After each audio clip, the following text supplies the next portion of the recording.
Look at that perfect little puppy in the sun. Are you gonna go back there with your treat? Hey guys, I thought we'd do a video today. A lot of times what happens is I'll have a product that I use, you know, either in a video, something like that, and it's a high-end product, and people ask me, you know, what's your favorite drugstore, you know, foundation? If you use, you know, Marc Jacobs Genius Gel Foundation a lot. So I thought we'd do a video of those types of things, you know, my high-end favorite and the drugstore kind of equivalent as far as, well, these aren't really dupes, but the drugstore product that I like just as much as the high-end product. So here we go. I have like, I think 7 sets of things here, and if you like this, we can definitely do a part 2 because I got a lot of these. All right, so first off, since I talked about it already, let's talk about foundation. Now, y'all know my favorite foundation, if you've been with me for a while, is Marc Jacobs Genius Gel Foundation. I wear number 80 Cocoa Medium, and this is my second bottle of it, and I'm sure by, you know, mid-fall, early winter, I will be getting a third because I love this stuff. It's my favorite liquid foundation. It is very, very pricey though. I think it's like 48 bucks. And I gotta tell you, the drugstore foundation that I like just as much that I wear, it is CoverGirl Queen All Day Flawless 3-in-1. I wear Q840, and this has the name on the back of it as well. It's called Almond Glow. I really, really love this foundation.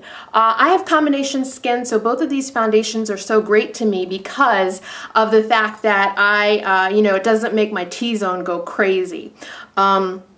In the deep summer, you know, July, August, I'm always wearing a mattifying primer. I'm about to talk about that in a little bit. But I really, really like these two foundations when it comes to, you know, helping my combination skin stay decent looking throughout the day, no matter what season it is, really. So you're not sitting in the sun anymore, huh? He's in the dark now. He's in the dark. All right, next up, let's talk about primer. I am a big fan of mattifying primer. I have a lot of them, and I love testing new ones out. My favorite, this is hard. So many times it was really hard when putting these pairings together to figure out my favorite high-end product, because sometimes there's a couple. But I will say my favorite high-end primer is Becca's Ever Matte Poreless Priming Perfector. I really, really love this stuff. It's a great primer. You just need a tiny, tiny bit. I've heard back from a lot of people that this like pebbles up on their skin and that kind of thing. Never had a problem with that. I kind of shake it up each time and kind of do this with the tube. And I put so little on because you don't need that much, so I've never really had a beating up problem or, you know, doing weird things on my skin. So yeah, this is like my favorite, I would say, high-end primer. It's the one I definitely use the most. Now, the drugstore primer that I use the most, that was a hard one too because I really do like Rimmel's Stay Matte, and I have a blog post on that and I love it. Most of these things I do have a blog post for, like both of those foundations. I'll link them in order below if you want to get more information on a product. Check out below in the description. I'll have the blog post links, you know, if you want to find out more about, you know, my thoughts on a product. But it's really hard. I do like Rimmel's Stay Matte, but my favorite of all time, really, I have to go back to Black Radiance Complexion Perfection. This is a fantastic primer. And you know how it is with some products, like sometimes, you know, and in videos you can easily disagree with, you know, it being your favorite, if it's a product working as well for you. We all have different skin, and sometimes I think what happens is there's a certain product or a certain thing that's in a product that just works for us. You know, like for me, when it comes to fighting acne, I had acne for so many years. Benzoyl peroxide never worked for me, but I always say it wrong, salicylic acid, I still didn't say it right, but you know what I mean, hopefully. That always works for me. So anyway, Complexion Perfection is a really, really great primer. It says it's a shine control primer, and I would definitely say that. These two primers, for me, combination skin-wise, I just put in my T-zone, and that's it. But yeah, I love this stuff, and it's so inexpensive. It's like $6. Next up, let's talk about blush. And again, remember I just said these weren't dupes. These aren't like exact color matches. But I want to say one of my favorite high-end blushes of all time, so you're getting to see a lot of my favorite products ever. MAC's Raisin Blush. This is like the best blush ever for me. I love it. It's my most used blush. And there's a dip in it. I don't know if you can see. I use this baby seriously and I love it. And it's just like the perfect blush. It's really, really good. It goes with so many different things, and I love it. It is a matte blush, just so you know, from MAC. And I love this stuff, especially when fall comes. I'll be pulling this out and making myself not use this because I want to all the time. But one of my favorite inexpensive blushes, I have a bunch of them. They came out with a whole bunch of new colors a while ago, and it's really hard. I've never seen them in store because Jordana is the brand, and Jordana, where I live, is in Kmart and let's see, Walgreens.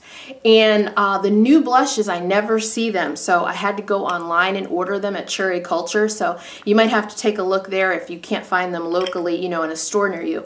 But Jordana makes amazing blushes. These suckers are really good pigmentation wise, and this is my favorite color. It's Terracotta Treasure. So this is my favorite one. So I have a post, I think, on all my new Jordana blushes. I'll link that below. But just great pigmented blushes and a fraction of the cost.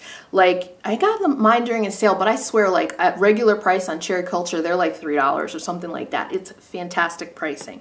All right, when it comes to highlighter, I am a highlighter freak. I love this stuff. And I have to thank you all for the drugstore favorite I have to pair with this high-end one.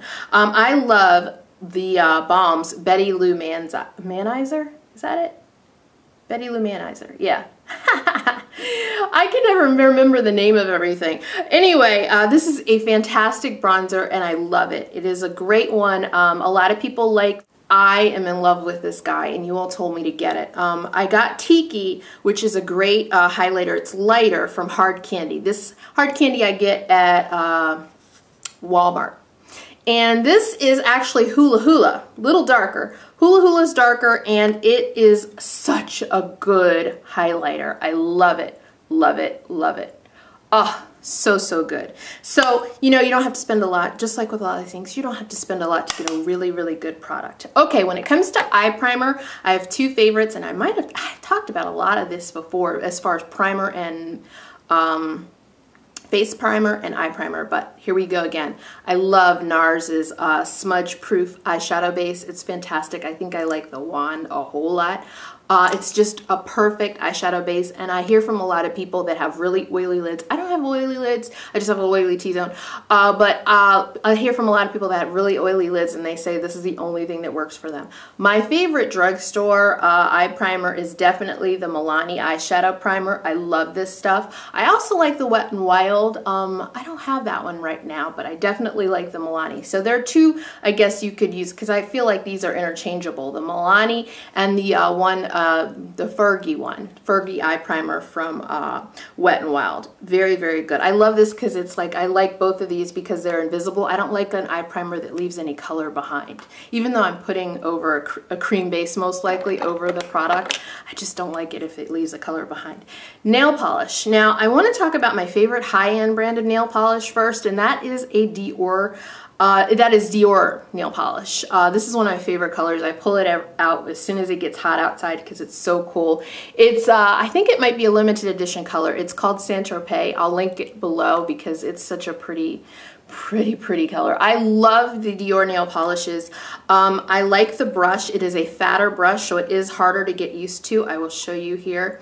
It's a fatter brush. So it's a lot thicker, but it might remind you of the Wet n Wild, because Wet n Wild has a brush that's very similar in the, is it the Megalass? Maybe? But yeah, very, very thick brush. So once you get used to it though, it's very fast to work with. You paint your nails in a couple strokes and it's really, really good. But Dior polish is the kind that I kind of end up splurging on because it ends up being so good. To me, even though it's high end, some colors I definitely end up getting. The drugstore brand I want to talk about that I feel like doesn't get enough love out there. You know, I like China Glaze, I like OPI, like a lot of people. But there's one brand that I don't think gets a lot of love, but they have really great colors and the polish is really, really good. And I'll tell you, it's Orly.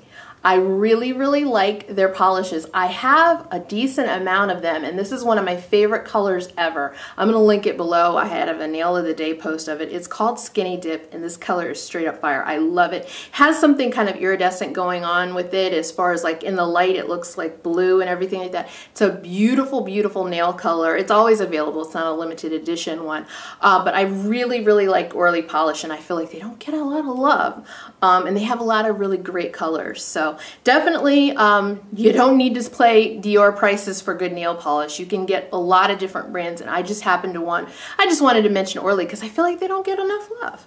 All right, this is my last pairing for this video.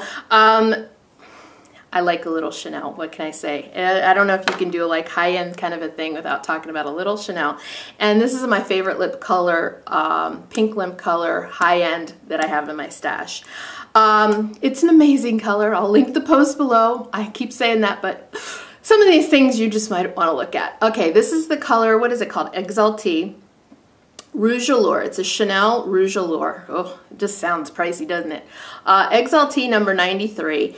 And it's so beautiful. I'm going to swatch this one. All right. There it is right there. It looks amazing on the lips. Amazing, amazing. And it's like my favorite high-end fuchsia pink that I have. Yeah. I'd give away all my other ones. I'd get rid of all my other fuchsia pinks and just be happy with that. I really would. My favorite lower end drugstore. I love Maybelline Vivids a lot. They are so great, and I wish for a while they were making more limited edition ones. They'd make, you know, 4 here, nothing for a while.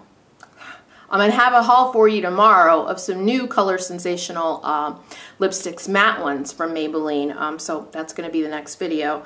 But this is a Vivid, gorgeous Hot Plum number 900, my favorite ever Vivid. Okay, my favorite ever. I love this color. So, so gorgeous. It's kind of pink, it's kind of purple.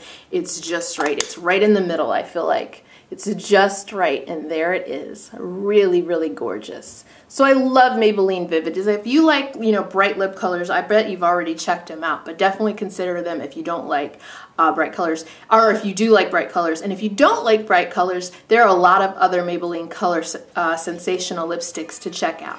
Ooh, hopefully I have something coming in the mail. I think that's my doorbell. I have something coming for, guess what? It's coming back, the chopping block.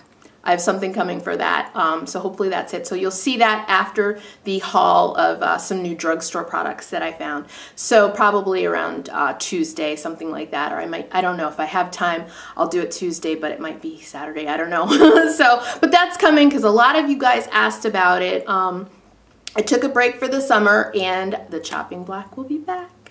All right, guys, talk to you later. Bye-bye. Max went to answer the door.